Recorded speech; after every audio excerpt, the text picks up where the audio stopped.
You've got to let it go or it's going to weigh you down. That is the message from the moon on this Virgo last quarter we have happening December 11th, 2025. Here's the thing. This is the last quarter of 2025, which is also the year of the snake in Chinese astrology. This has been a year of shedding. And the fact that we are ending with a final last quarter in Virgo, the sign that represents decluttering, which is what the last quarter moon is all about, is absolutely perfect. To top it off, the journey that the moon has been on to get here, along with the journey its nodes has been on, is absolutely perfect. I am so excited to dig into this one. But first, I'm Laura Custo, and this is the Moon Method. Every week, I break down the best way to use the current energies above based on the primary moon phase so we can thrive below.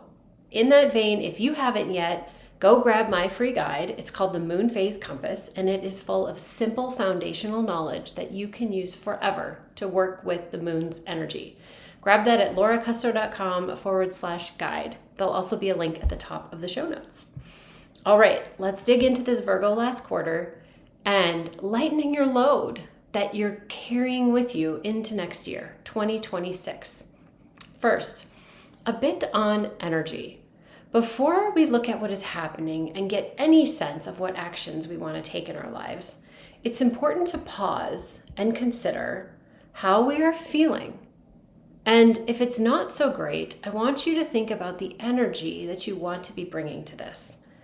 Now, honestly, the energy we bring applies to everything in our life. And ideally, we would have a good energy going on in our body at all times. And there's some great teachers out there regarding this. Dr. Joe Dispenza probably being the most well-known, logical, and scientific when it comes to explaining how this works and why it's important because of all the measurable results that he has from working with people in his community. You can go look him up. It's very easy. But my point here is that if you are someone who is serious about living in alignment with nature and the planetary energies, because you are serious about using it to better your life, as well as the lives of others, then being mindful of your vibrational energy is a key part to being successful. So as you're using the steps that I'll lay out here today for how to work with the Virgo last quarter, the first step really is to pause and find your center. Take a few deep breaths and focus in on how you want to show up. Find a state of positivity, of optimism, of hopefulness for your life and how you want to show up for the person you are and the person you are becoming. Okay? So that really is step one. Now, steps 2 through 4, each week they are really the same, but they contain unique information. Okay? In step 2, we look at the planetary energies and the key dates that are a part of the pattern that we're in. In this case, we're in the Virgo last quarter, and there are specific dates from the past when the moon had its earlier moon phases right near the same degree in Virgo. And we're at about 20 to 22 degrees Virgo here with this last quarter, okay? In step 3, we're going to piece the story arc of how we could be experiencing those energies on Earth in our lives. So steps 2 and 3 here really are that hermetic principle. As above, planetary energies, so below, how we experience them here on Earth. And then in step 4, we're going to mindfully move forward. We're going to plan to act, possibly, if it's really complicated. We're going to decide. We're going to get out there and we're going to do things. And back to step 1, we do it mindful of the vibration that we are in, and we make sure it is coming from a place of wholeness and our highest good. Okay, so step 2, as above, what are the energies and the key dates that we need to be aware of? All right, we've got this last quarter, December 11th. The first date we want to look back to would have been a culmination point 9 months ago on the Virgo full moon. That happened March 14th of this year, 2025. The next date you want to look back to would be 9 months before that one, on June 13th, 2024. That was a first quarter moon. That would have been when you would have taken some sort of external action in the world that would have either moved things forward or moved things in a different direction. It could have stalled things out too. You could have pulled a weed, like I like to say, on the first quarter, stopping things.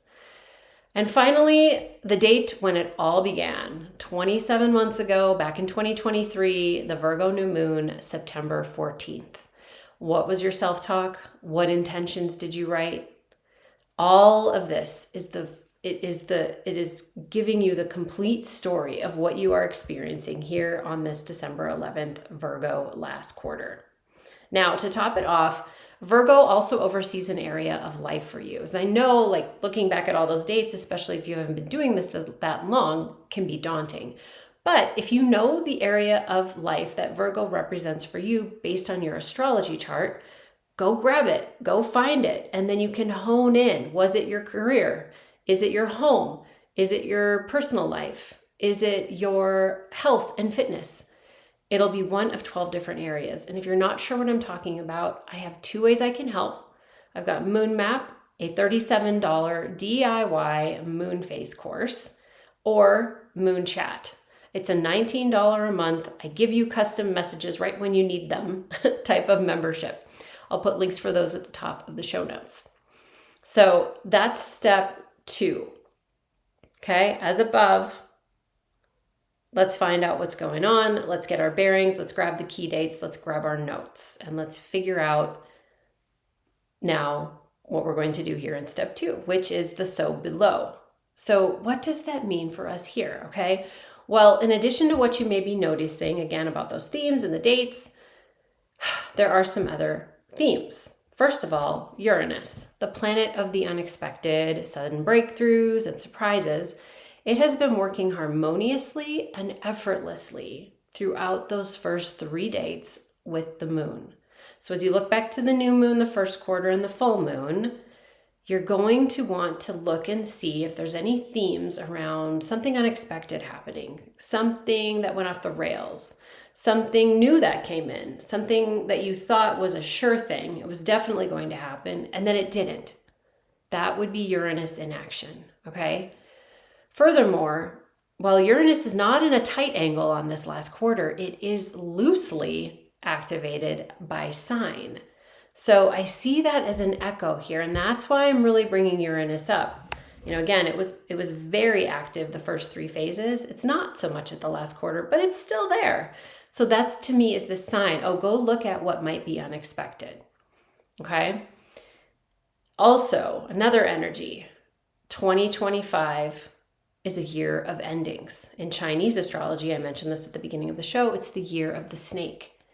Much has been mentioned this year in all spiritual circles about how 2025 is a year of shedding skin.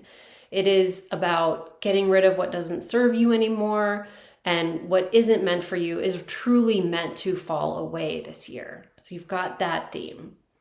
Also, we have Saturn and Neptune in Pisces still. They are not going to be there much longer. They're making their final push, especially Neptune. I've talked about this recently. It is sitting at that final degree of Pisces. And it's like a runner running across the finish line in a race where they dip their head and they try with all they have to really make that race count and to finish as good as they can. So we've got those energies to top it off too. Saturn has been busy dissolving. Neptune's been busy helping us tap into our higher mind. And finally, we have the fact that we have Virgo here. Okay. First of all, Virgo always is the last quarter of the year. And Virgo is, again, this very clean, neat, tidy sign. It doesn't have anything extra to it. It rules the 6th house naturally. So it's all about physical fitness, your daily routines, organization. Really, I think of Virgo as like bringing only what you need. Everything serves a purpose. Everything supports you. Ideally, everything has maybe multiple purposes, right? So you've got that energy helping you out here. Again, as you're piecing together these dates and this story, these are all really great themes that you can look into, all right? And then, I said that was the final, but there's one more, the nodal axis, okay? The nodes of the moon. So this journey that we've been on since September 14th, 2023, that's the new moon date, has taken us on this journey, right, through Virgo, but it's also, throughout that journey, the axis, the nodal axis of the moon, has also shifted. It went from being in Aries and Libra to Pisces and Virgo. Notice I said Virgo there. That's where this last quarter is here on December 11th. So here's the deal. In January of this year, the nodes moved into Pisces and Virgo. And we have the North Node, which represents our collective future and highest good, where we are headed. That's in Pisces. And then we have the South Node, representing our collective past and what we have outgrown, need to shed, and are moving away from. And that's in Virgo. So we are going to get only one last quarter moon in Virgo while the South Node is in Virgo. Unfortunately, the nodes only stay in these signs for 18 months, and December 11th is it. It is our only last quarter moon in Virgo opportunity to release that we have with the South Node in Virgo representing release. So here in step 3, I cannot emphasize this enough. There is something to shed.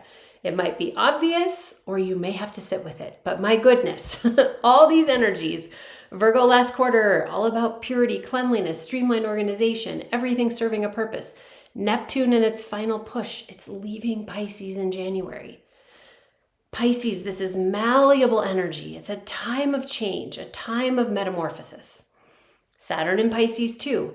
So that's also change and metamorphosis too, but it's also dissolving structure. We've talked about that a ton in the last months. The South Node in Virgo, again, calling you to release and release Virgo themes of excess, of being overly detailed, overly organized, analysis paralysis. The year of the snake, maybe it's hard for you to think of one more thing to shed if you've been doing your work, but we've got Uranus, the unexpected. Maybe that is the assistance that you need to dig just a little bit deeper, right? Just like Neptune at that 29th degree of Pisces, that nose across the finish line. Get even more creative. Expand your thinking. Get unconventional, okay? Find something to release. Make this count. I also just contextually, I want to set some context for the past and the future here and this moment.